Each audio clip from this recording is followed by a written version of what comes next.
প্রযোজনা, বাড়ি মন্দির রেলওয়ে এইচএস স্কুল প্রযোজিত টুনটুনি ও রাজার গল্প। মূল গল্প উপেন্দ্র কিশোর রায়চৌধুরী, নাটক ও নির্দেশনা বিশ্বজিৎ রায়।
প্রথমে বন্দনা করি উপেন্দ্র কিশোরের বংশের মাথা, তিনি কাজের বিচারী, ছাপাখানা বইপত্র আর লেখালেখি, উপদেশ আর নীতি কথা সহজ করে দেখি, রচিয়াছে গল্প গাথা সহজ করে, জ্ঞান বুদ্ধি আনন্দ দিয়েছেন ভরে, বাংলার সাহিত্যে তিনি অজয় গান, সকলে মিলিয়া করি তার গুণগান। টুনটুনি আর রাজার গল্পে তিনি হলেন সেরা, তাই জন্য শিশুরা সাহিত্যে দিল ধরা।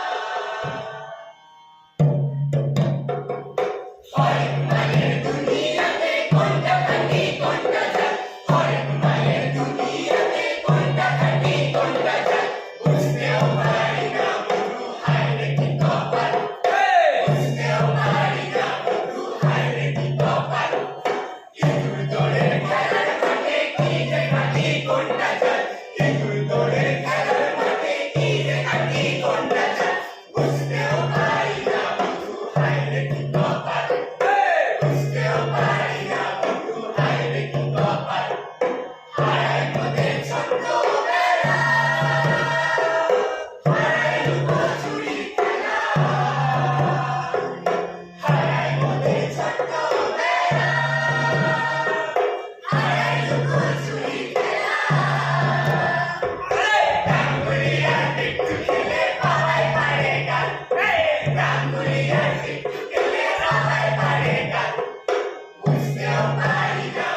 মেরামতি করতেই ব্যস্ত। দেশের বাড়িতে না আমার ঠাকুরদার বাবার মুসয়ে করে জমিদারি ছিল। আরে, আমার ঠাকুরদার তো হাতি সালে 10 খানা হাতি ছিল। 10 খানা? আরে হ্যাঁ, আর ওই ঘোড়া সালে 50টা ঘোড়া। 50টা? আর তুই কি করিস ঠ্যাঙ্গা? খাইদাই আদপে পয়সাই ওরাই। কিন্তু উপেন বাবু এই সমস্ত কিছুর ঊর্ধ্বে ছিলেন। তিনি ছিলেন চিত্রকর, প্রকাশক, জ্যোতির্বিদ, বেহালাবাদক ও সুরকার। বাঙালি শিশু সাহিত্যের অন্যতম গুরুত্বপূর্ণ পত্রিকা সন্দেশ তিনি শুরু করেন, যা পরবর্তীকালে তার পুত্র সুকুমার রায় এবং তারও পরবর্তীকালে তার পুত্র সত্যেন রায় সম্পাদনা করেন। আরে আমাদের বাঙালিদের মানে আমাদের ঘরে সমস্ত ওই ছোট ছোট ভাই বোনেদের জন্য তার অবসৃষ্টি গুপি গাই বাংলাবাই আর টুনটুনির বই। টুনটুনির বই মানে টুনটুনির গল্প। আর সেই টুনটুনির গল্পে দুজন মুখ্য চরিত্র হলো টুনটুনি আর রাজা।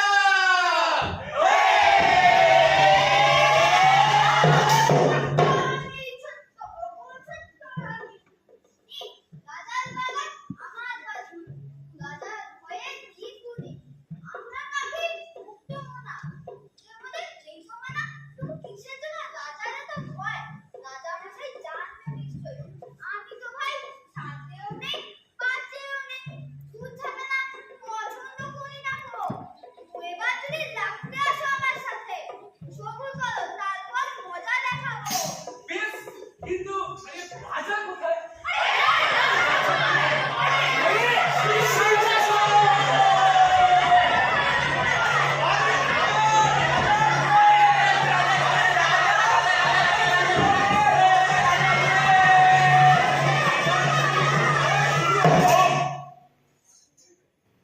আমি সেই তেজস্বী রাজা, এই সোনার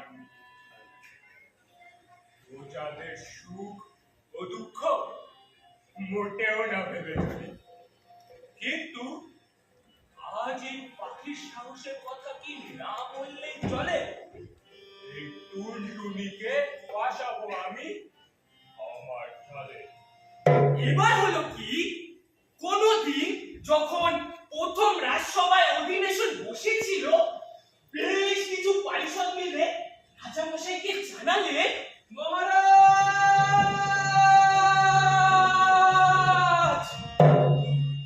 মহারাজ আপনার বাগানে তো প্রবেশ করাই ভীষণ দায়। কেন? পদে পদে নোংরা, পদে পদে দুর্গন্ধ। বলুন তো মহারাজ, সেখানে কিভাবে হাঁটা যায়? মানে আমার বাগানে নোংরা, বাগানে দুর্গন্ধ? রাজমহিলা কি করিতেছে? মায়না পেও কি অন্ধ? মন্ত্রী, মন্ত্রী! হ্যাঁ মহারাজ। যাও গিয়ে দেখে আসো তো কি কারণ। মানে মহারাজ ওই আমতা আমতা করছো কেন? শুনবো না কোনো বারণ। শুধু তাই নয় মহারাজ, এখন তো মাথার উপর ছাতা ধরলেও বিপদ। উপর থেকে কি যেন টুপ টুপ করে পড়ে। কি পড়ে? কখনো পাখিদের পিষ্ঠা, আর কখনো আরো কি সব আপদ। মন্ত্রী, মন্ত্রী! হ্যাঁ মহারাজ। কি হলো? আরে কিছু তো বলো, নাকি অন্য কারো কমিশন? না মহারাজ। আচ্ছা, মুখ তুমি খুলবে না তাই তো? ঠিক আছে, পারিষদরা সবাই আমার সাথে চলো। গিয়ে দেখি কি কাণ্ড, কিভাবে হলো আমার স্বাদের বাগান লন্ডভন্ড। এই বলে রাজা মশাই রাজ উদ্যানে গেলেন চলে। পারিষদরাও অনুসরণ করে বলে বলে, রাজা বলে চলো সবাই বাগান খানা দেখি, কি করে কি রাখে বাগান খবর নিয়ে আসি। আজি চলো সবাই, আসি পাশে আছে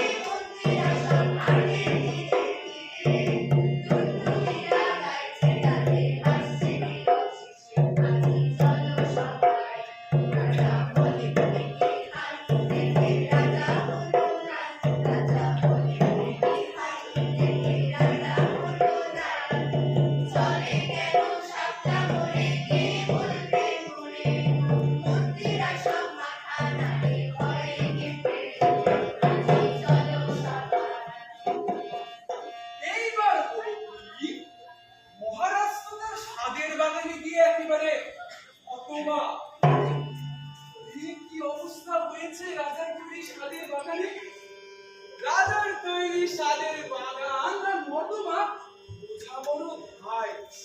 রাজা খেপে গিয়ে টুনটুনিকে শোনায়, টুনটুনি!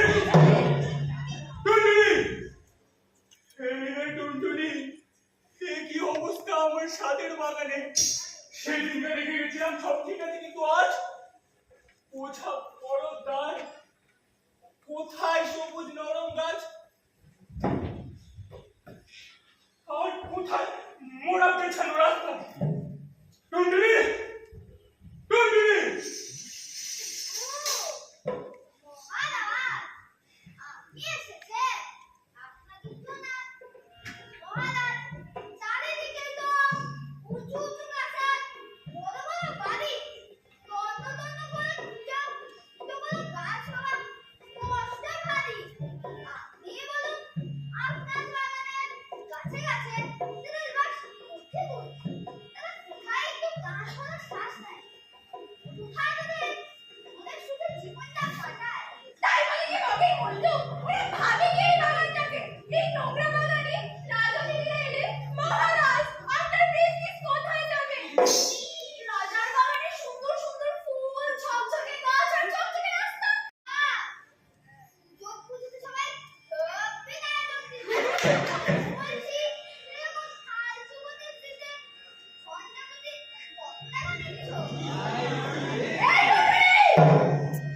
যত বড় মুখ নয় তত বড় কথা। দাদা মশাই, আপনি এক্ষুনি মিটিং করুন, না হলে কাটে যাবে আপনার মাথা। আচ্ছা আচ্ছা, ঠিক আছে ঠিক আছে। টুনটুনি যেভাবে চলছে সেভাবে তো চলতে দেওয়া যায় না। এ বাগান আজই ঘেরার ব্যবস্থা করো। বাগান নোংরা থাকার কারণে রাজার মান চায়, এমন হয়তো কেউ চায় না। আলোচনা বেশ আলোচনা। বেশ জব্দ করা গেছে টুনটুনিকে। এখন বন্ধ হবে পাখিদের অবাধ আনাগোনা। এইবার রাজমন্ত্রী দিলেন রাজাকে উপদেশ। রাজকোষে পড়ে পড়ে সমস্ত অর্থে গুণ ধরেছে। তাতে গজিয়ে উঠেছে প্যানের ছাতা। প্যানের ছাতা। এক্ষুনি এগুলোকে শুকোতে দাও, তাহলে এর অবস্থা হবে চাকা। যেমনি ভাবা তেমনি কাজ। রাজা আদেশ করলেন প্রহরীতে। প্রহরীরা সিন্দুক নিয়ে চললেন সে রাজার বাগানে। টুনটুনি ও বাকি পাখিরা বাস করে যেখানে।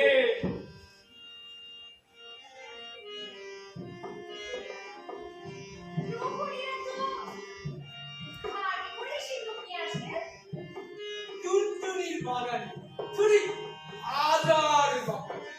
ফুল ভরা, ছাতা ভরা, স্বর্ণ মুদ্রাগুলোকে রোলে সুতোলে।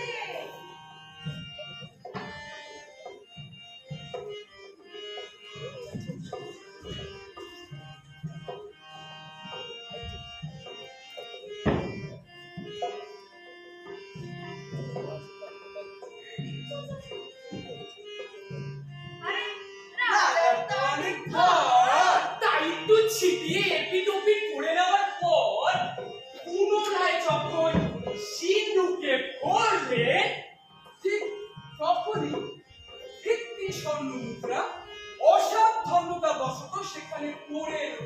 কোথায় পড়ে রইলো? আরে সেখানে। সেখানে মানে কোনখানে? কোনখানে? কেন জানো না কোনখানে? রাজার বাগানে। না না, রাজার বাগানে নয়, টুনটুনির বাগানে। টুনটুনির বাগানে?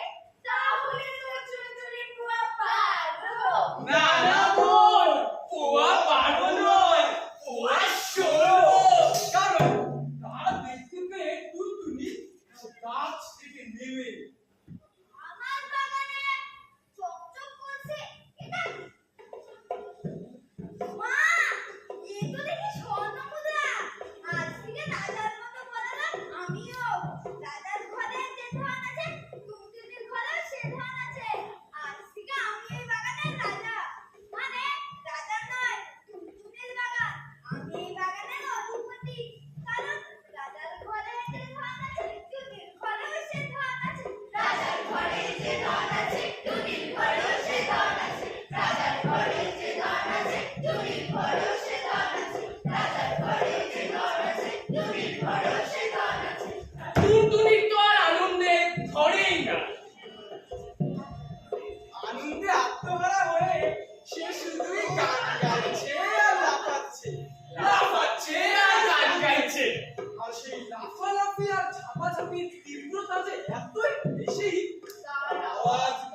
বকছে সেটা তো বললে। বলছে যে আপনার ঘরে যে ধান আছে তার ঘরে বলে সে ধান আছে। কি? হ্যাঁ মহারাজ। মানে ও ব্যাটার কি ধারণা আছে আমার কাছে ঠিক কত পরিমাণে ধন সম্পত্তি রয়েছে? আচ্ছা আচ্ছা, দেখো তো গিয়ে খোঁজ নিয়ে ওর কাছে এমন কি রয়েছে। হ্যাঁ মহারাজ। এই শুনে দুজন সৈন্য গেলে রাজার বাগানে। আরে ভালো করে খুঁজে ডাইনে ও বায়ে অগত্যা খুঁজে পেল একখানি স্বর্ণ মুদ্রা। ফিরে এসে সে খবর পৌঁছলো রাজার কাছে। রাজা আদেশ করে স্বর্ণ মুদ্রা, তার মানে ওটা তো আমারই। আমার টাকা নিয়ে আমার উপরেই গরম দেখায়, এ কেমন রাজওয়ানি? যাও আমার স্বর্ণ মুদ্রা ফিরিয়ে নিয়ে এসো। কাজে ফাঁকি দিয়ে কিভাবে তোমরা শান্তিতে বসো? অপরাধ মহারাজ, অপরাধ হয়ে গেছে। আর হবে না কোনোদিন। আপনার টাকা ফিরিয়ে নিয়ে এসে সব দেব আপনাকে। তারপর রাজার সৈন্যরা খুবই বসা থেকে ফিরে আনলো মুদ্রা। মনে দুঃখে কাঁদে যেন অন্তর্জাল। মহারাজ, ভয় লুটেছে। নিশ্চয়ই বেটা ভয় পেয়েছে। আজ একটা দিয়ে রাজার মনে হলো মায়া, টুনির কথা একটু দেখে মনে হলো দয়া। আদেশ করেন প্রহরীদের, যা ফিরিয়ে দিয়ে আয় মুদ্রাখানা। টুনির মনে তো ভারী কষ্ট, এ তো সবারই জানা। কিন্তু মুদ্রা ফেরত পেয়েও টুনি আবার সপরিমাণ। রাজা বড় ভয় পেল, টুনির টাকা ফিরিয়ে দিল। রাজা বড় ভয় পেল, টুনির টাকা ফিরিয়ে দিল। রাজা বড় ভয় পেল, টুনির টাকা ফিরিয়ে দিল। রাজা বড় ভয় পেল, টুনির টাকা ফিরিয়ে দিল। রাজা বড় ভয় পেল, টুনির টাকা ফিরিয়ে দিল। রাজা বড় ভয় পেল, টুনির টাকা ফিরিয়ে দিল। মন্ত্রী, পাখিটা জানি আবার কিছু বলছে। কি বলছে? বড় ইচ্ছে করছে জানতে। এই শুনে সবার সকলে মুখ চাওয়াচাওয়ি করে। সত্যি কথা বলতে গিয়েও তারাও কেমন ভয়ে মরে। অবশেষে সাহস করে বললেন একজন, মহারাজ, ওরা বলছে রাজা বড় ভয় পেয়েছে, তাই ফিরিয়ে দিয়েছে টাকা। এই তো বলে পালিয়ে গেল রাজসভার পাকা। আরে রাজা তো এবার রেগে অস্থির। কই কোথায় গেল সব? ধরে আনো এই টুনটুনিকে দেখি বেটা কিসের এত রব। আজ বেটাকে ভেজে খাবো চাকুম চুকুম করে। দেখি বেটার সাহস কত, চেঁচাই সে কোন জোরে।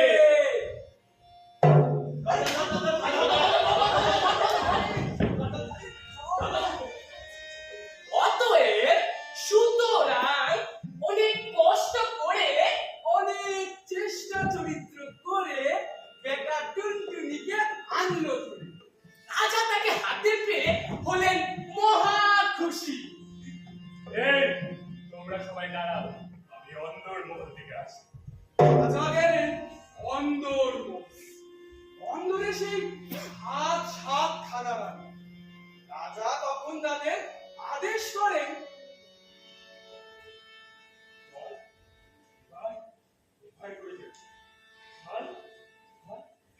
কই হে আমার অকাজের সাত রানী, আজ করো একটা কাজ। এই টুনিকে ভালো করে ভেজে আনো, চক্কর ভোজন হবে। রানীরা তো মহা খুশি টুনটুনিকে পেয়ে। কে বলে আমায় দে, ও বলে দেখো একবার আমায় চেয়ে। হাত করতে করতে বেটা টুনটুনি গেল উড়ে। রানীদের তো এবার মাথায় হাত। রাজা মশাই যদি জানতে পারেন এই অপরাধ, রেহাই পাবে না কেউ। শিগগিরই বের করো উপায়, কিছু বুদ্ধি দাও কেউ। এমন সময় থপ থপ থপ আওয়াজ উঠলো জোরে। কি জানো না?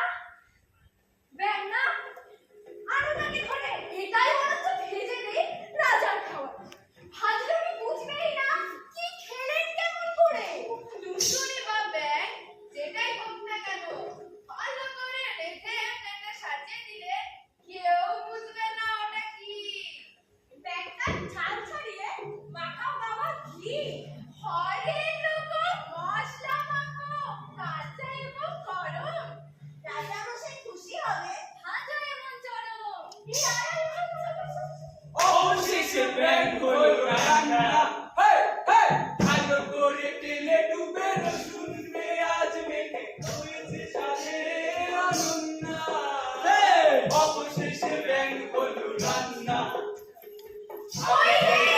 চলো সবাই মিলে রাজামশাইকে খাওয়াই রাজামশাই খুশি হলে দেবে না খাওয়াই রানীরা ঘিরে রাজামশাইকে খাওয়ালে টুনটুনি মানে ব্যাঙের ফ্রাই রাজাই করে ভারী খুশি। জব্দ করা গেছে টুনটুনিকে, বেটা এখন আর নাই। এই ভেবে যেই না রাজা বসেছেন একটু আয়েশ করে অমনি টুনি গিয়ে উঠে বেজায় চিৎকার করে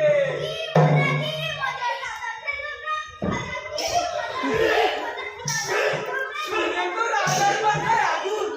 এ কি কাণ্ড! দণ্ড মন্ড কে আমার খাইয়েছে ব্যাং ভাজা।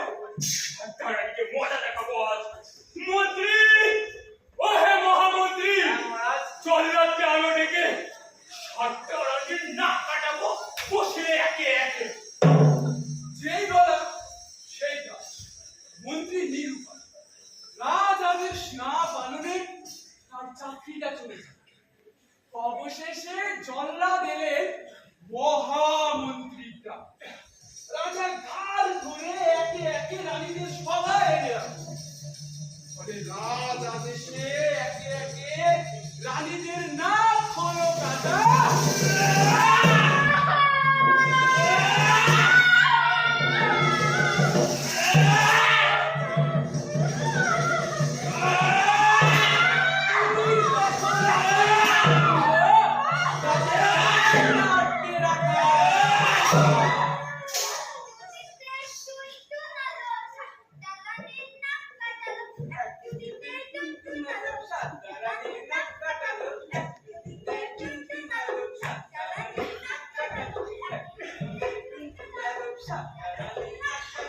কি? এত বড় সাহস ওই ছোট্ট পাখিটার? ধরে আন তাকে, বেটাকে গিলেই খাবো আজ। রাজার আদেশে ফের টুনটুনিকে আনা হলো ধরে। রাজা গিলে খেলেন টুনটুনিকে, তাওয়ায় দিলেন কড়া। গিলে খাবো টুনটুনিকে, আজকে আমার পেটে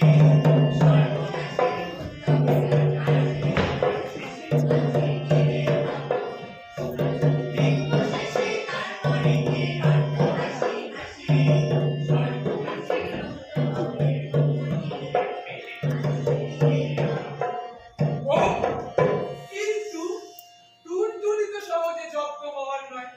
আরে পাখিটা জব্দ হয়েছে এই ভেবে যেই না রাজা ঠেকুর দিয়েছে দেশে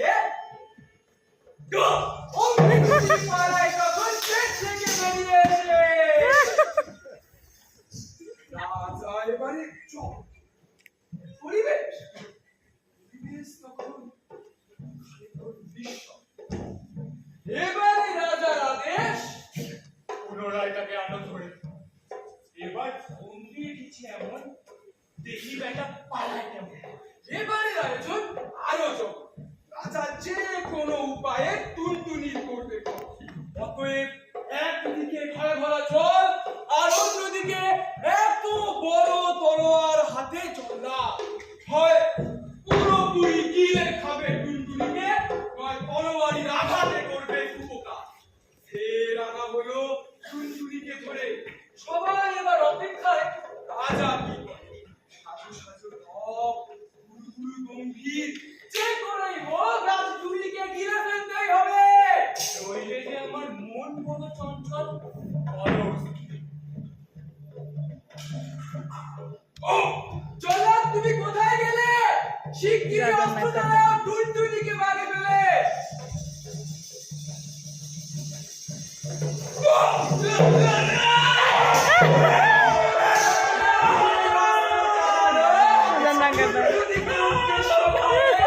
ভীষণ করে রাজার নাকে গেল রাজা।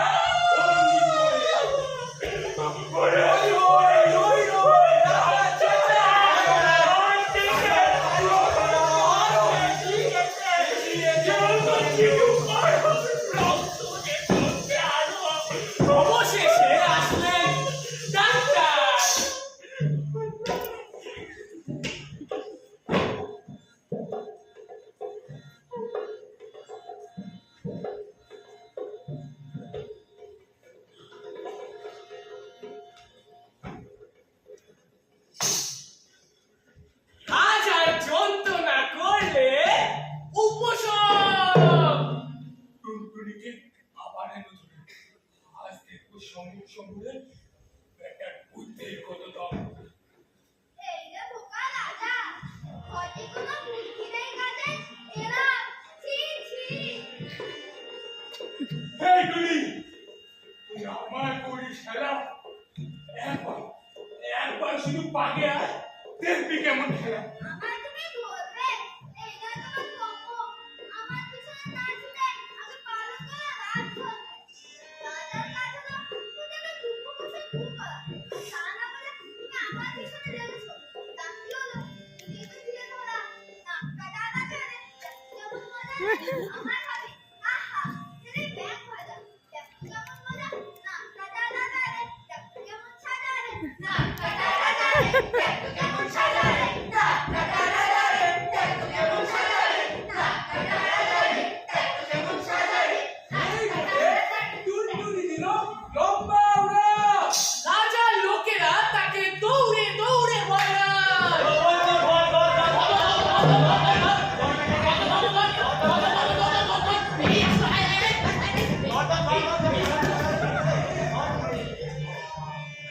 আর কি পাওয়া যায় টুনটুনির টিকি? অবশেষে রাজার লোকেরা এসে বললে, দুনিয়ার বাসায় নেই মহারাজ, কোন মুলুকে উড়ে গেছে দিয়ানের পাখি।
বিদ্যালয়ের পক্ষ থেকে